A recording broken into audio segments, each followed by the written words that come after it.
बुलेटिनमध्ये एक महत्त्वाची बातमी पाहूयात। आरोग्यमंत्री तानाजी सावंतांचे पुतणे धनंजय सावंत यांच्या घरासमोर गोळीबार करण्यात आला। मुख्यमंत्री आणि उपमुख्यमंत्री यांच्या सभेच्या आधीच हा गोळीबार झाल्याने जिल्हाभरात आता एकच खळबळ उडालेली आहे। मध्यरात्री 2 अज्ञातांनी बाईकवरून येऊन गोळीबार केल्याचा दावा आहे। धनंजय सावंत यांच्या सुरक्षा रक्षकाने हा गोळीबार कुणी केला हे अद्यापर्यंत समजू शकलेलं नाहीये।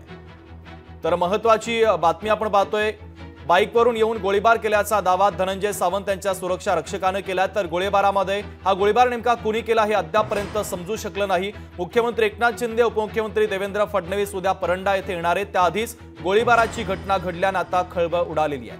महत्त्वाची आणि मोठी बातमी आपण पाहतोय, आरोग्यमंत्री तानाजी सावंतांचे पुतणे धनंजय सावंत यांच्या घरासमोर हा गोळीबार करण्यात आलेला आहे। मुख्यमंत्री आणि उपमुख्यमंत्री यांच्या सभेच्या आधीच हा गोळीबार झाल्याने जिल्हाभरात एकच खळबळ उडालेली आहे। तर मध्यरात्री 2 अज्ञातांनी बाईकवरून येऊन गोळीबार केल्याचा दावा धनंजय सावंत यांच्या सुरक्षा रक्षकाने केलाय। गोळीबार कुणी केला हे अद्यापर्यंत समजू शकलेले नाहीये। तर मुख्यमंत्री एकनाथ शिंदे आणि उपमुख्यमंत्री देवेंद्र फडणवीस उद्या परंडा येथे येणार आहेत आणि त्याआधीच गोळीबाराची घटना घडल्याने खळबळ उडालेली आहे।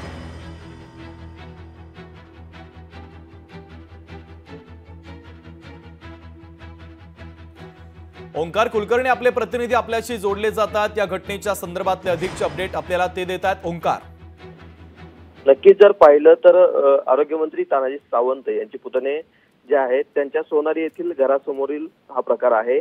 जर पाहिलं तर काल मध्यरात्री 12:37 अज्ञात इसमांनी दुचाकीवर येऊन गोळीबार केल्याचा दावा जो आहे तो धनंजय सावंत यांच्या सुरक्षा रक्षकाकडून करण्यात आलेला आहे। एकंदरीतच या संदर्भातील तक्रार देण्यासाठी धनंजय सावंत यांचे सुरक्षा रक्षक जे आहेत ते आंबी पोलीस ठाण्यात दाखल झालेले आहेत। जर पाहिलं तर उद्या मुख्यमंत्री एकनाथ शिंदे असतील, त्याचबरोबर उपमुख्यमंत्री देवेंद्र फडणवीस यासह महायुतीचे नेते जे आहेत ते परंडा इथं असणार आहेत। त्यांची सभा तिथं होणार आहे आणि त्याच्या पार्श्वभूमीवर कुठेतरी हा गोळीबार झाल्यामुळं नेमकं कशामुळे हा गोळीबार झालेला आहे या संदर्भातील आता चर्चांना उधाण आलेलं आहे। आणि आरोग्यमंत्री तानाजी सावंत धनंजय सावंत हे पुतणे आहेत, त्याच्यामुळे कुठेतरी कुठली काही राजकीय किनार आहे का, नेमकं कशामुळे हा गोळीबार झाला? ओंकार, महत्त्वाचे अपडेट या बातमीच्या संदर्भातले पोहोचवलेले आहेत, तुर्तास धन्यवाद। तर शिंदे फडणवीसांच्या दौऱ्याआधीच हा गोळीबार करण्यात आल्याने आता खळबळ उडालेली आहे। महत्त्वाची बातमी आपण पाहतोय,